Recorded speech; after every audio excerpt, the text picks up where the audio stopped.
Texas, June 1943. Camp Hearn sprawled across scrubland 30 miles from Bryan, its white barracks shimmering in heat that made the horizon waver like water.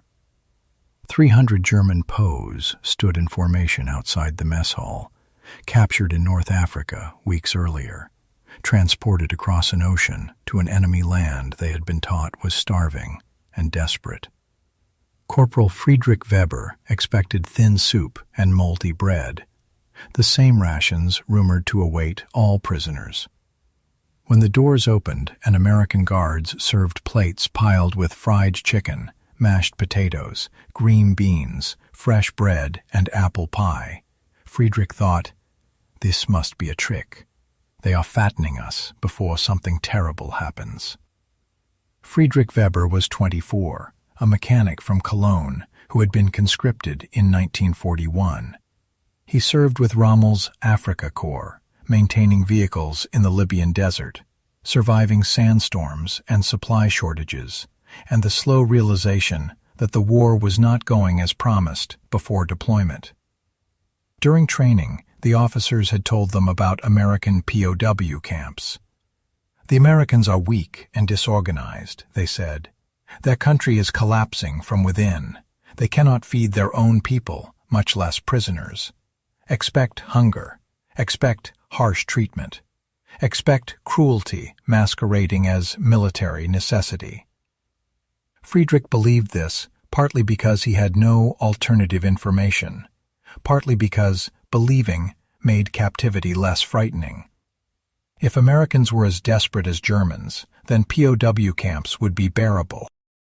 Equal suffering was somehow more just than prosperity, feeding scarcity.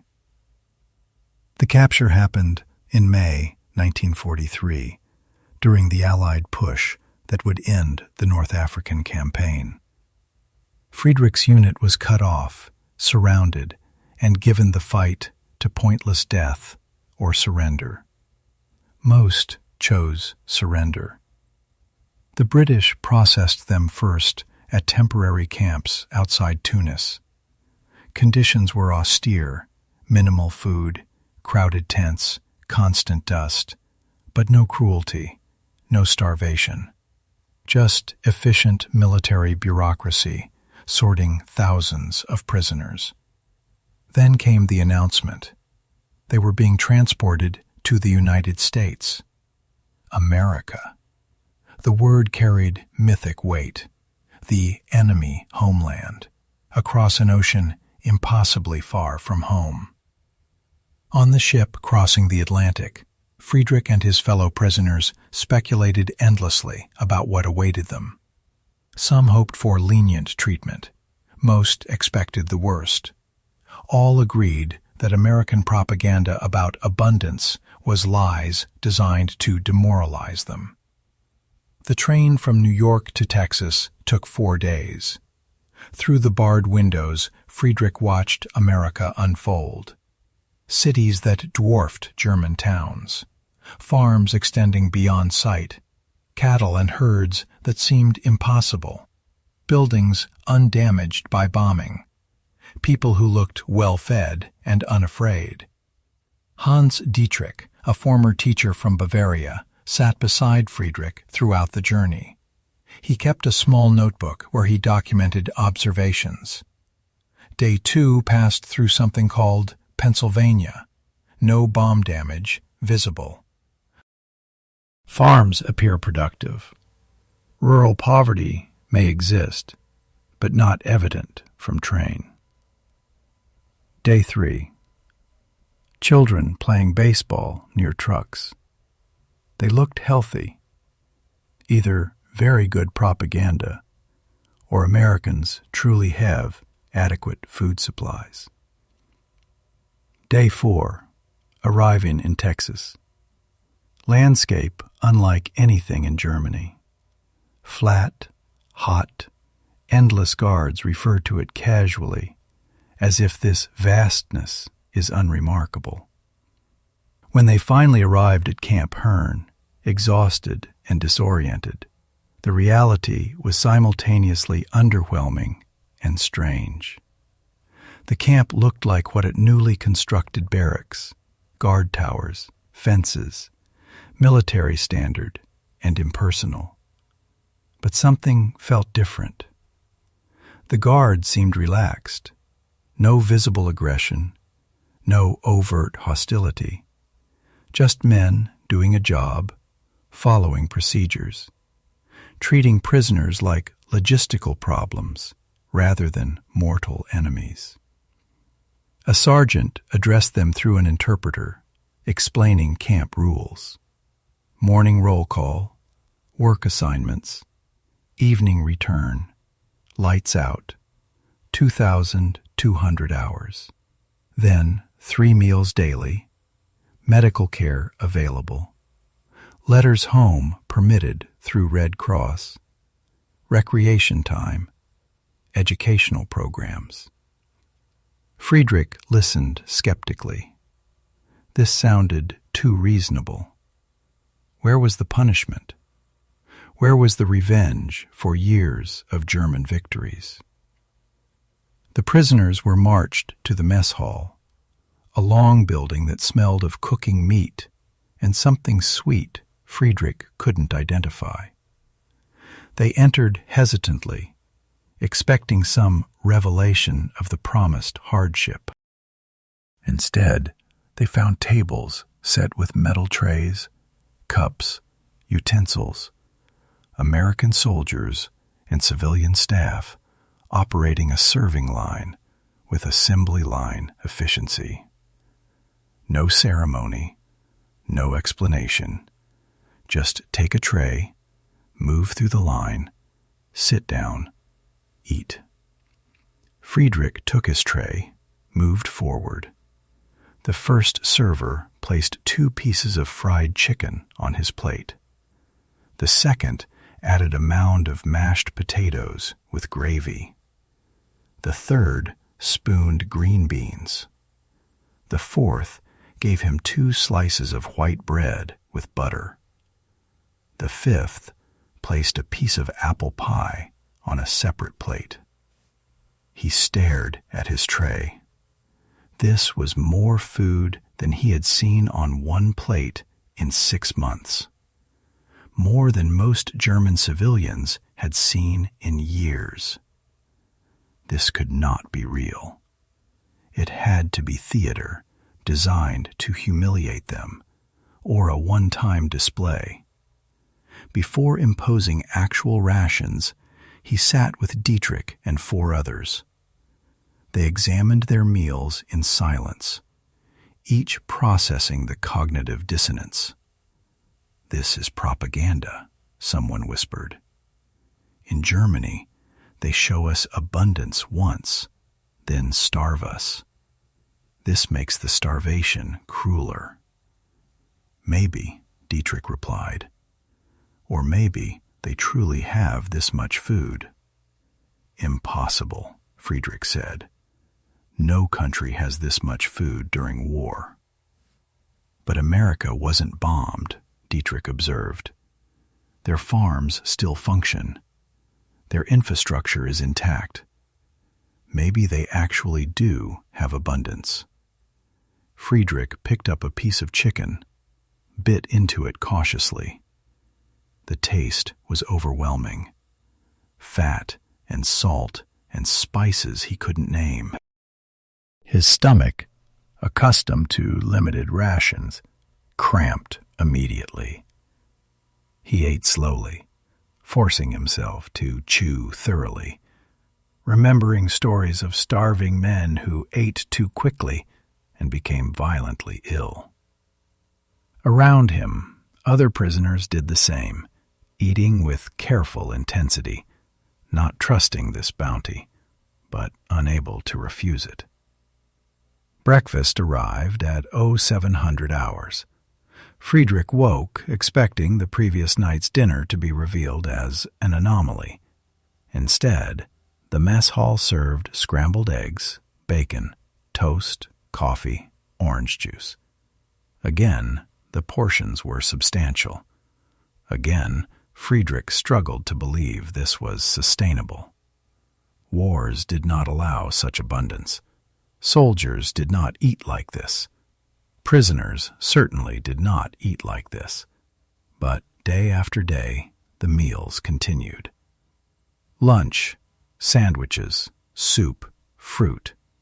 Dinner, meat, potatoes, vegetables, bread, dessert. Always enough. Always more than adequate.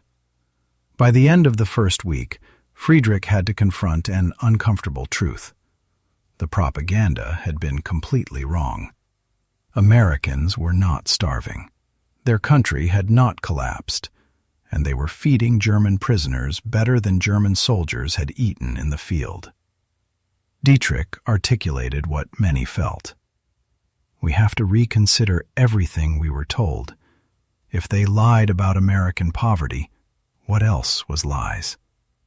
The question hung heavy over the barracks. These were men who had believed in clear narratives. Germany strong, enemies weak. Germany disciplined, enemies chaotic. Germany ascending, enemies collapsing. Now every meal demolished those narratives, piece by piece. After a week of processing and orientation, work assignments began. The Geneva Convention required that enlisted prisoners work, while officers did not.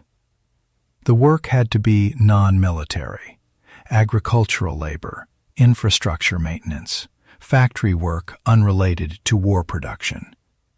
Friedrich was assigned to a cotton farm 15 miles from camp.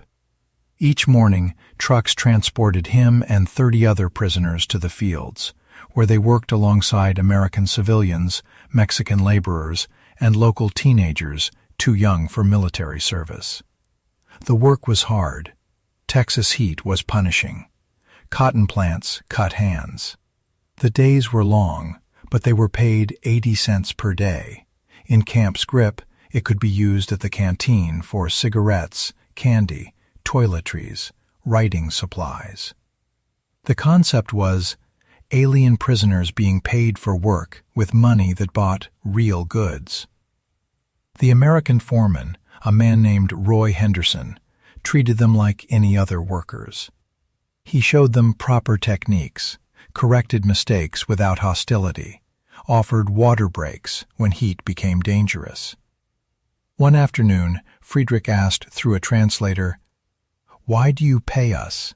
We are prisoners." Henderson shrugged. Geneva Convention says prisoners work, they get paid. Plus, we need the labor. War took our boys. Gotta get cotton picked somehow. Might as well treat y'all decent so you work decent. The logic was purely practical, yet it contained something revolutionary. The idea that decent treatment produced better results than cruelty, that even enemies deserved basic fairness. After 2 weeks, prisoners were allowed to write letters home through Red Cross channels. 1 letter per week, heavily censored, but actual communication with families in Germany. Friedrich sat in the barracks on a Sunday afternoon, paper and pencil before him, trying to explain his situation in terms that would pass censors and not sound insane. Dear Mother and Father, I am writing from a prisoner camp in Texas, America. I am healthy and being treated well. The conditions here are better than in North Africa. We receive adequate food and are assigned work on cotton farms. I am paid for this work, which seems strange, but is apparently normal here. I cannot describe everything, but I want you to know that what we were told about America was not accurate. They have food in quantities I did not think possible. During war, the guards are not cruel. We are treated according to international law. I do not know when I will come home. After the war ends, I suppose. Until then, do not worry about me. I am as well as any prisoner can be.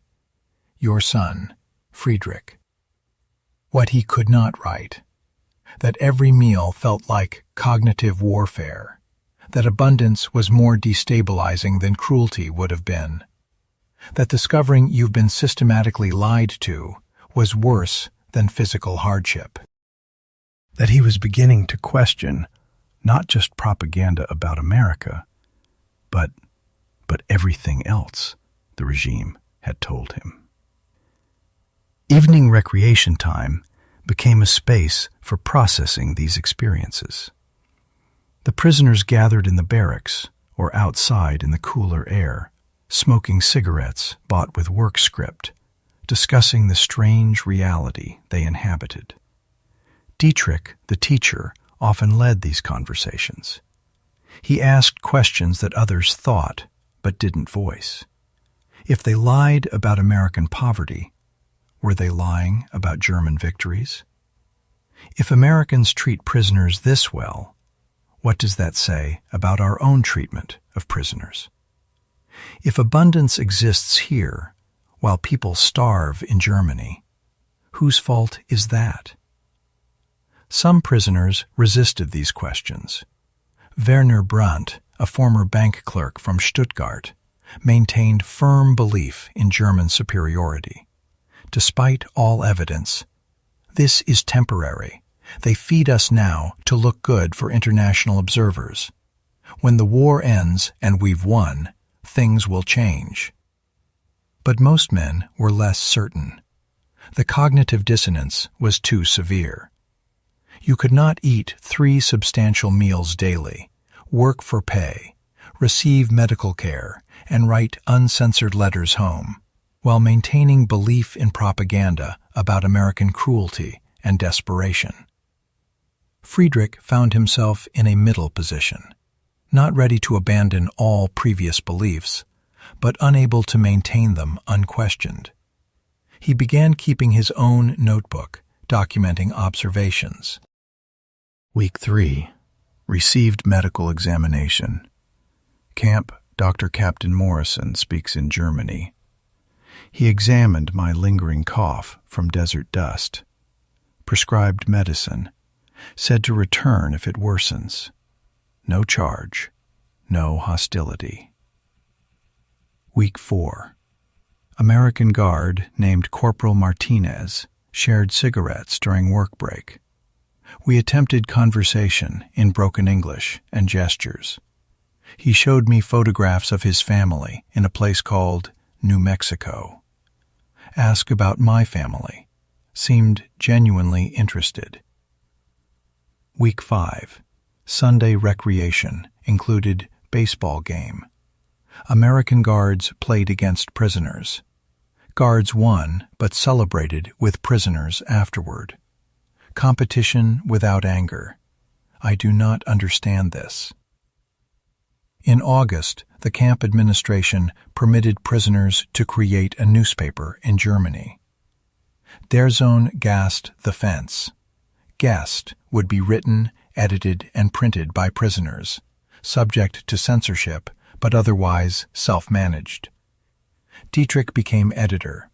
He filled the paper with stories about camp life, work details, educational programs, sports competitions. But he also included subtle commentary about the gap between propaganda and reality. One editorial read, "We were told our enemies lived in poverty and chaos, yet here we find order and abundance. This raises questions. Every thinking man must consider not what to believe, but how to know what is true. Evidence must outweigh assertion. What we witness must matter more than what we were told." The article passed censors barely and sparked intense discussion throughout the camp. Some prisoners agreed enthusiastically. Others felt it was defeatist, even traitorous. Most simply grappled with the implications. Werner Brandt confronted Dietrich in the mess hall. "You're spreading dangerous ideas, making men doubt." "I'm encouraging men to think," Dietrich replied. Is that dangerous when it undermines faith in our country? Yes. Our country lied to us about basic facts, Dietrich said quietly. That's what undermines faith. November 1943. The camp administration announced they would observe Thanksgiving with a special meal for all prisoners. The holiday's meaning was explained through interpreters. A day of gratitude for harvest in abundance, traditionally celebrated with family feasts. A concept seemed bizarre to men whose country had no comparable tradition. But the promise of extra food was universally appreciated. On Thanksgiving Day, the mess hall served a meal that exceeded even the previous abundance standards. Roasted turkey, stuffing, cranberry sauce, mashed potatoes with gravy, green beans, rolls with butter, pumpkin pie, coffee. Friedrich stared at his overflowing tray. This was not POW food. This was not even regular military food. This was celebration food, feast food, the kind of meal he remembered from childhood. Christmas dinners before the war changed everything. He ate until he felt physically uncomfortable, not from hunger, but from sheer volume.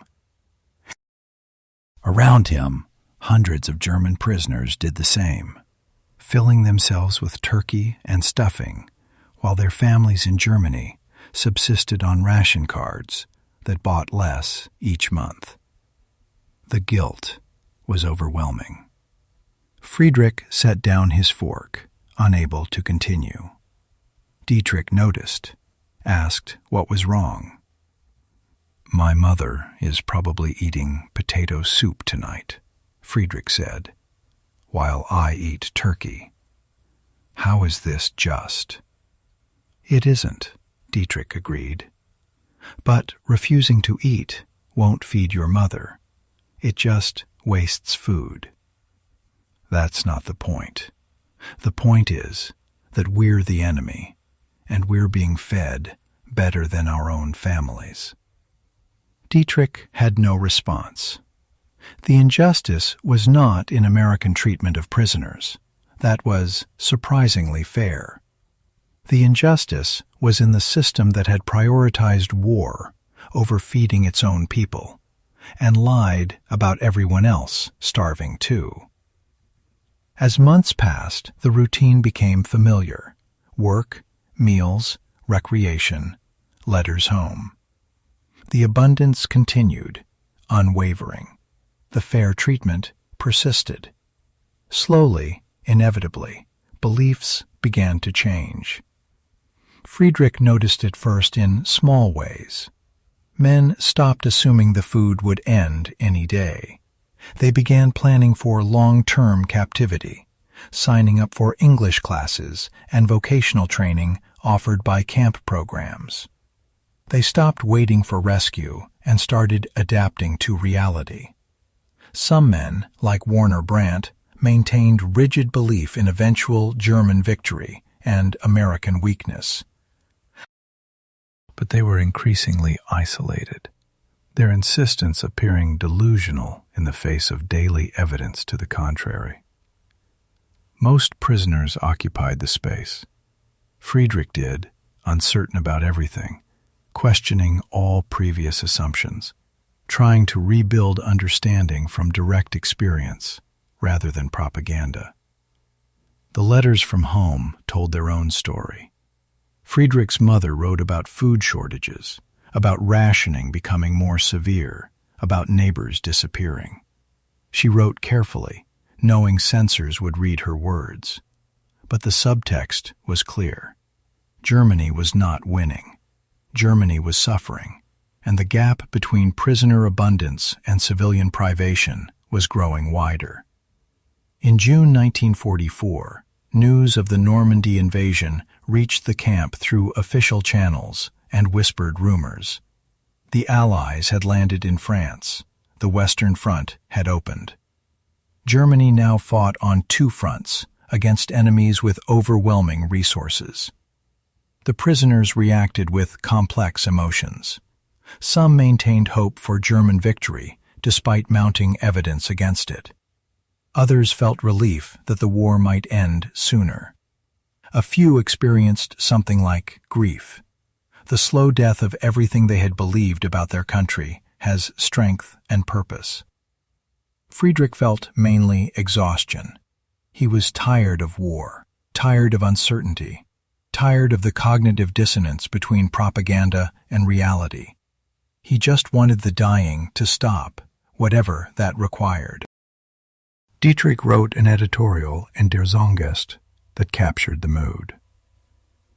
We are men suspended between two worlds, the Germany we remember and the Germany that now exists, between what we were taught and what we have learned. Perhaps this suspension is where truth lies, not in absolute certainty, but in willingness to reconsider. One evening in July, during recreation time, a group of prisoners gathered around Friedrich and Dietrich, smoking and talking. The youngest among them, a boy of 19 named Klaus, who had been captured in his first month of combat, asked the question everyone had been. What do we believe now? If the propaganda was lies, what's true? Dietrich considered carefully. I think we believe evidence over assertion. We believe what we witness over what we're told. We believe that when people show us who they are through actions, we should believe them. So we believe Americans are good? Klaus asked. No, Dietrich said. We believe they're human, capable of good and bad like us, like everyone. The propaganda tried to make them monsters. They're not monsters. They're just people with different systems and more resources. Are we monsters? Klaus asked quietly. For what Germany did? The question silenced the group. They had heard rumors, had seen things during their service, had participated in a war whose full scope they didn't understand. Were they complicit? Were they guilty? Where was the line between following orders and moral responsibility? I don't know, Friedrich said finally. I think we're people who made choices in impossible circumstances. Some choices were forced, some weren't. We have to live with both kinds. How do we do that? Klaus asked. By remembering, Dietrich said. By telling the truth about what we witnessed. By not letting ourselves or others forget what propaganda did to us, made us doubt reality, accept cruelty, believe lies. Because believing was easier than questioning. Germany surrendered. The news reached Camp Hearn through radio broadcasts, newspapers, and official announcements. The prisoners gathered in the recreation hall to hear the formal notification. The war in Europe had ended. Germany had been defeated. They would remain in American custody until repatriation was organized. The reaction was not celebration or despair, but something more, muted relief that the dying had stopped, uncertainty about what came next, and the strange displacement of men who no longer had a country in any meaningful sense. Friedrich sat in his barracks that evening, thinking about his parents in Cologne, about the city that had probably been destroyed, about the Germany he would eventually return to. That would be nothing like the Germany he had left. Dietrich sat beside him. What will you do when we go back? Rebuild, Friedrich said. What else is there? Will you tell people about this, about the food, the treatment, what we learned about propaganda? I don't know, Friedrich admitted. Will they believe it? Will they want to hear it? Probably not, Dietrich said. People who suffered want to believe the enemy suffered too. Our stories about abundance and fair treatment might sound like boasting or collaboration. So we just forget? No, Dietrich said firmly. We remember. We write it down. We make sure the truth exists somewhere, even if it's not convenient. Because the alternative is letting lies fill the gaps again. Repatriation began in summer 1945, but proceeded slowly. Thousands of POWs limited transport, and it destroyed Germany that couldn't easily absorb returning prisoners. Most men would remain in American camps through 1946. The time stretched strangely, no longer truly prisoners, but not yet free, no longer at war, but not yet at peace, existing in liminal space between identities and futures.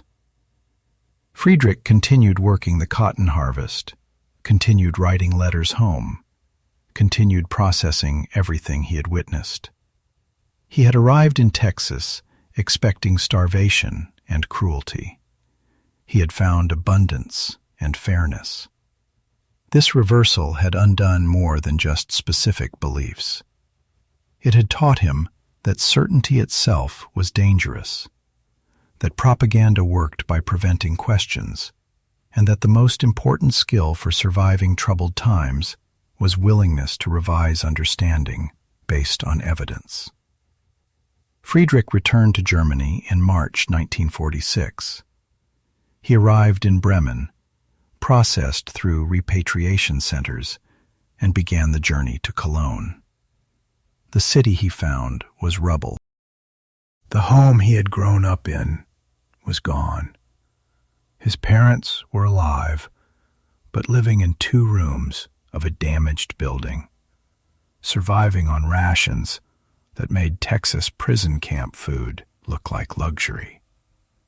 The contrast was devastating. Friedrich had been fed 3 substantial meals daily for nearly 3 years, while his family starved. He had been paid for his work, while his mother traded valuables for bread. He had been safe, while his city was destroyed. The guilt was crushing, but so was the recognition that his captivity had been education. He had learned truths that most Germans hadn't, that the enemy wasn't what they'd been told, that propaganda worked by filling knowledge gaps with convenient lies, that abundance existed elsewhere while they starved, not from necessity, but from policy. He told his parents about Texas, about the food and the treatment, and the slow dissolution of everything he believed. His father listened skeptically. His mother wept. "You were treated well while we suffered," his father said. "How does that feel?" "Terrible," Friedrich replied, "but also educational. I learned what's possible, that starvation isn't inevitable, that cruelty isn't necessary, that systems can choose to feed people or not." Friedrich found work with the Occupation Administration, using his mechanical skills to help rebuild infrastructure. He worked alongside other veterans, other former prisoners, other people trying to create something functional from ruins. He told his Texas stories. Occasionally, when they seemed relevant, most people didn't want to hear them. The idea that German POWs had been fed well while German civilians starved created too much cognitive dissonance, raised too many uncomfortable questions about who was responsible for German suffering. But some people listened, particularly younger people. those who hadn't been fully indoctrinated before the war ended. They asked questions. What was America like? How did the camps operate? Why did they treat you fairly? Friedrich answered honestly, not to glorify the enemy, but to provide evidence against propaganda.